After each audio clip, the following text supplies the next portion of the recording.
بسم اللہ الرحمن الرحیم۔ سلمان یار وہ کرساز والی دلہن کیا سچ میں؟ علی جو چائے کا گھونٹ پی رہا تھا اس کے منہ سے ہنسی کے ساتھ چائے کا فوارہ نکلا۔ حاشر اور فرحان بھی زور زور سے ہنسنے لگے۔ علی بولا یار سلمان کیسی باتیں کر رہا ہے، کون سے دور میں ہے بھائی، دنیا چاند پر پہنچ گئی ہے، چین مصنوعی سورج کی تیاری کر رہا ہے اور ہم ہیں کہ ابھی تک کرساز والی دلہن کو حقیقت مان کر بیٹھے ہیں۔ سلمان چڑھ کر بولا ہو یار میں نے تو ایک سوال کیا تھا، بس آج فیس بک پر ایک گروپ میں کہانی پڑھی تھی اس بارے میں، لاک ڈاؤن اپنی جو بند پر تھا اور یہ چاروں دوست یونیورسٹی کی چھٹی اور آن لائن کلاس کی وجہ سے حاشر کے گھر پر جمع تھے، چاروں ہی گلی میں رہتے تھے۔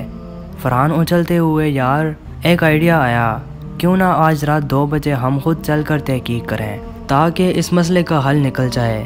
سلمان یار کیا فالتو بات ہے، حاشر بیٹا اگر پولیس نے پکڑ لیا نا تو کرساز والی دلہن کا تو پتہ نہیں، مگر اتنے جھترول ہوں گے نہ کہ 2 دن تک بیٹھ بھی نہیں پاؤ گے۔ علی بولا رات کے 2 بجے پولیس نہیں ہوگی، خیر سوچ لو، اگر واقعی ہی دلہن سامنے آ گئی تو پھر ڈن ہو گیا، ہم آج ہی چل رہے ہیں۔ رات کو فرحان اپنی گاڑی لے کر 1:30 بجے گلی میں آ گیا، وہ تینوں بھی باہر آ گئے۔ سلمان بولا یار ایک بار اور سوچ لو۔ علی بولا ابھی تو پھر شروع ہو گیا، اب چل یار کچھ نہیں ہوگا۔ سڑک پوری طرح سنسان تھی، وہ گاڑی چلاتے چلاتے کرساز والی سڑک کے قریب آئے، پھر اسٹیڈیم سے یو ٹرن لیا اور کرساز کے قریب پہنچ کر گاڑی ایک سائڈ پر لگا دی۔ ہر طرف سناٹا چھایا ہوا تھا، جنگروہوں کی آواز سے ماحول اور خوفناک ہوتا جا رہا تھا۔ فرحان نے اپنا موبائل نکالا اور فیس بک پر لائیو جانے لگا، کہنے لگا السلام علیکم ویورز، ہم اس وقت موجود ہیں کرساز روڈ پر، نہ کوئی وجود نہ کوئی دلہن، لگتا ہے کہ ہم نے اپنا وقت ضائع ہی کیا ہے۔ لائیو کمنٹس بھی ساتھ ساتھ آ رہے تھے، کوئی کہہ رہا تھا ذرا اندر جا کر دیکھو، کوئی کہہ رہا تھا کہ پیچھے کچھ ہے۔ خیر وہ چاروں پوری طرح ادھر ادھر دیکھ کر تھک ہار کر واپس آ گئے۔ حاشر بولا دیکھ لیا سلمان، کوئی نہیں تھا وہاں۔ علی ہنستے ہوئے ہماری قسمت تو ویسے ہی صنف نازک کا کوئی نشان نہیں ہے، اور چاروں زور سے ہنسنے لگے۔ اس رات سب گھر آئے اور سو گئے، سلمان بھی گھر آیا اور لیٹ گیا۔ اسے پتہ نہیں کیوں سب سوچ سوچ کر ایک خوف سا آ رہا تھا، اور وہ اور اس کی امی پورے گھر میں اکیلے تھے۔ ایک بہن تھی جو شادی ہو کر حیدرآباد میں رہتی تھی۔ خوف میں دھاگا بھی سانپ لگتا ہے، اس اندھیرے میں ایسا لگ رہا تھا کہ کوئی ہے جو سامنے صوفے پر بیٹھا ہے۔ خیر وہ خود کو سمجھاتا رہا کہ کچھ نہیں ہے اور آیت کرسی پڑھ کر سو گیا۔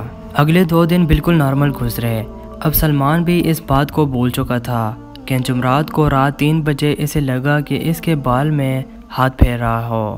اس کے بال کافی لمبے تھے۔ نیند میں اس نے اپنی آنکھیں تھوڑی سی کھول کر سر کے اوپر دیکھا، اسے اپنے سر پر ایک خوفناک چہرے والی دلہن دکھائی دی جو اسے دیکھ کر مسکرائے جا رہی تھی۔ وہ اچھل کر چونک کر اٹھا، اس نے برابر میں لگے لیمپ کو جلایا تو وہاں کوئی موجود نہیں تھا۔ سلمان ایک عجیب سی کیفیت میں تھا، اس سمجھ نہیں آ رہا تھا کہ یہ سب سچ تھا یا کوئی خواب۔ اس نے باقی کی رات لائٹ جلا کر پلنگ پر بیٹھ کر گزار دی۔ صبح اس کی امی نے اسے بتایا کہ وہ آج دوپہر میں خالہ کے گھر جائے گی۔ سلمان آن لائن کلاس کے لیے حاشر کے گھر چلا گیا، وہاں اس نے رات والی بات حاشر کو بتائی۔ حاشر ہنستے ہوئے اس کا مذاق اڑانے لگا، یار تیری سوئی ابھی تک وہیں اٹکی ہوئی ہے، ہم گئے تو تھے نا، کچھ تھا خود بتا۔ بھائی تو یہ ہارر ناول پڑھنا چھوڑ دے، سب ٹھیک ہو جائے گا۔ تقریباً 2 بجے اس کی کلاس ختم ہوئی، وہ واپس گھر کے لیے نکل گیا۔ اس نے چابی سے دروازہ کھولا تو اس کی امی کچن میں مصروف دکھائی دی۔ اس نے کچن میں جا کر پلنگ پر بیٹھتے ہوئے آواز لگائی، امی کھانا دے دیں۔ اس کی امی نے جواب دیا بس لگا رہی ہوں۔ اس نے واش روم میں جا کر منہ دھویا اور انتظار کرنے لگا۔ تقریباً 10 منٹ بعد اس نے پھر بیزاری سی آواز دی، یار امی کیا ہوا، بھوک لگی ہے؟ اس کی امی نے کہا بس لگا رہی ہوں، مگر پھر کوئی نہیں آیا۔ اب وہ جھٹلاہٹ سے اٹھا اور کچن میں جانے لگا۔ کچن میں پہنچا تو وہاں کوئی موجود نہیں تھا، اسے لگا شاید امی دوسرے کمرے میں ہوں گی۔ وہ آوازیں لگاتا رہا، وہاں بھی گیا تو کوئی نہیں تھا، پورے گھر میں وہ اکیلا ہی موجود تھا۔ اس نے گھبراتے ہوئے فون نکالا اور اپنی امی کا نمبر ڈائل کیا۔ السلام علیکم امی، کدھر ہیں؟ امی نے بولا بیٹا صبح بتایا تھا نا کہ خالہ کے گھر جاؤں گی، تم کھانا نکال کر کھا لو۔ امی کا یہ جواب سن کر تو سلمان کا یہ حال تھا کہ کاٹو تو خون نہیں، वो बिल्कुल ठंडा पड़ गया था, उसके पाँव वही जम गए थे। उसने जैसे तैसे काल कट की और दरवाजे की तरफ तेज तेज कदमों से बढ़ने लगा। कारसाज वाली दुल्हन अम्मी का ये जवाब सुनकर सलमान का ये हाल था कि काटो तो खून नहीं, वो बिल्कुल ठंडा पड़ गया था। तुम खाना निकाल कर खा लो। उसके पाँव वही जम गए थे। उसने जैसे तैसे काल कट की और दरवाजे की तरफ तेज तेज कदमों से बढ़ने लगा। उसका दिल बहुत तेज धड़क रहा था। उसे महसूस हो रहा था कि कोई उसके पीछे चल रहा है। वो तकरीबन भागते हुए सदर दरवाजे पर पहुंचा और जल्दी से उसे बंद करके 2 घर छोड़कर हाशिर के घर की घंटी बजाई। हाशिर बाहर आया तो सामने सलमान को इस तरह पसीने में भीगा हुआ देखकर पूछने लगा, क्या हुआ भाई? सलमान ने बोला, वो यार अम्मी, चुड़ैल, दुल्हन। घबराहट के मारे उससे यही बात हो रही थी। हाशिर, अबे भाई क्या हुआ? क्या बक रहा है? आराम से बताना। सलमान सांस को थोड़ा काबू करते हुए, वो मैं घर गया, अम्मी नहीं थी, मगर अम्मी थी। हाशिर बोला, आओ भाई अंदर आ, सुकून से बैठ, लगता है गर्मी चढ़ गई है तेरे दिमाग को। सलमान अंदर गया और हाशिर पानी लेकर आया। हाँ तो अब बता क्या हुआ? सलमान ने एक सांस ली, फिर तमाम वाक़या हाशिर को सुनाया। हाशिर घूरे जा रहा था और कहने लगा, तू नहीं सुधरेगा। सलमान ने कहा, हाशिर यार मैं सच कह रहा हूँ। हाशिर ने कहा, तेरा मतलब एक चुड़ैल तेरी अम्मी के रूप में किचन में थी, उसने तुझे जवाब भी दिया और कुछ किए बगैर गायब हो गई। चल मेरे साथ, आज इसको चुड़ैल को सबक सिखा ही दूँ। सलमान ने कहा, नहीं यार हाशिर, मुझे डर लग रहा है। हाशिर ने कहा, देख भाई, अब तुझे अपने घर जाना तो होगा ना, चल मेरे शेर, हिम्मत कर, चल उठ। वो दोनों सलमान के घर की तरफ जाने लगे। दरवाज़ा खोलकर अंदर गए। अंदर में कोई भी मौजूद नहीं था। अचानक अंदर कमरे से कुछ गिरने की आवाज़ आई और सलमान एक बार फिर उछल पड़ा। हाशिर बोला, अबे अंदर कोई जानवर होगा, चलो देखते हैं। वहाँ पहुँचे तो बिल्ली कमरे की खिड़की के दरवाजे पर पंजे मार रही थी। हाशिर ने कहा, देख लिया, कोई नहीं है, और हाशिर सलमान पर हंसने लगा। अचानक एक ज़ोरदार तमाचा हाशिर की गड्डी पर पड़ा। उसने पलटकर घूमकर देखा तो वहाँ कोई नहीं था। थप्पड़ की आवाज़ सलमान को भी सुनाई दी थी। हाशिर की गुद्दी सुर्ख हो रही थी। अब इसके भी औसान खता होने लगे और वो पागलों की तरह चारों तरफ देखने लगा। काका कौन था? अब वो रूहानी आवाज़ में समा हुआ खड़ा था। सलमान ने कहा, देख लिया तूने यार, मैं कह रहा था ना कोई है। हाशिर वहाँ से निकला और वापस अपने घर की तरफ चला गया। सलमान भी इसके साथ हो गया। वो दोनों इसके घर के पास आ गए। सलमान कहने लगा, यार अब क्या करूं? हाशिर ने कहा, यार कुछ तो करना पड़ेगा। वो दोनों वहां से फरहान के पास चले गए और इसे तमाम किस्सा सुनाया। फरहान उन्हें लेकर मस्जिद के इमाम के पास गया और वो इन्हें तमाम बातें बताई। मस्जिद के इमाम साहब ने उन्हें बताया कि इशा की नमाज पढ़कर सूरत और आयतल कुर्सी पढ़कर सोना, इंशाल्लाह सब बेहतर होगा। वो वहाँ से वापस आ गए। इतने में सलमान की अम्मी की भी कॉल आ गई कि कहाँ हो, मैं घर आ गई हूँ, और सलमान की जान में जान आई। मगर इसने फिर भी अम्मी को कुछ नहीं बताया कि वो कहीं परेशान ना हो जाए। रात को सलमान सोने गया तो उसकी आंख लग गई और कुछ पढ़ भी नहीं पाया।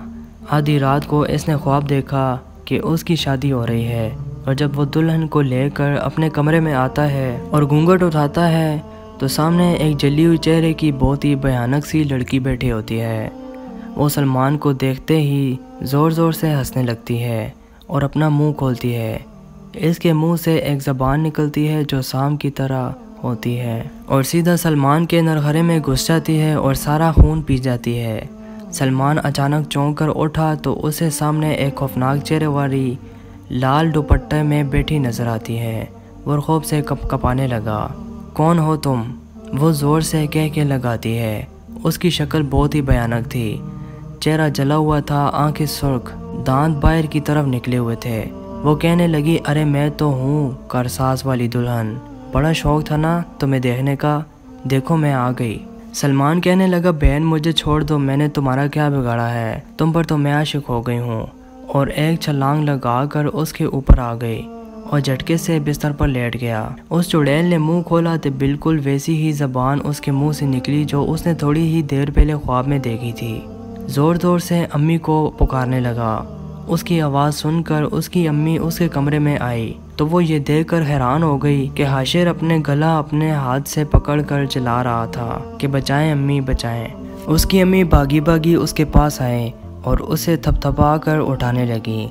सलमान झटके से उठकर बैठा और रोते हुए अम्मी से कहने लगा, अम्मी मुझे मार देगी। बेटा कौन मार देगी? ज़रूर तुमने कोई ख्वाब देखा होगा। सलमान कहने लगा, अम्मी कोई ख्वाब नहीं था, सच कह रहा हूँ मैं, और पूरी बात जवाब तक हुई थी। इसकी अम्मी कहने लगी, बेटा तुम्हें मुझे पहले बताना चाहिए था सब। और फिर इस पर सूरह नास पढ़कर दम किया और वहीं बैठकर आयतें पढ़ने लगी। सलमान अम्मी की मौजूदगी से खुद को महफूज महसूस कर रहा था। न जाने कब इसकी आंख लग गई।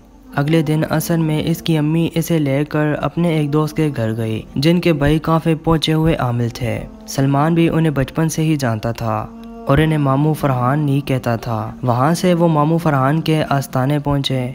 मामू फरहान ने पूरी बात सुनी तो कहने लगे, बेटा इस पूरी बात में तो ऐसा कुछ भी नहीं कि तुम पर चुड़ैल आशिक हो जाए, और माफ़ करना तुम शाहरुख खान भी नहीं लगते।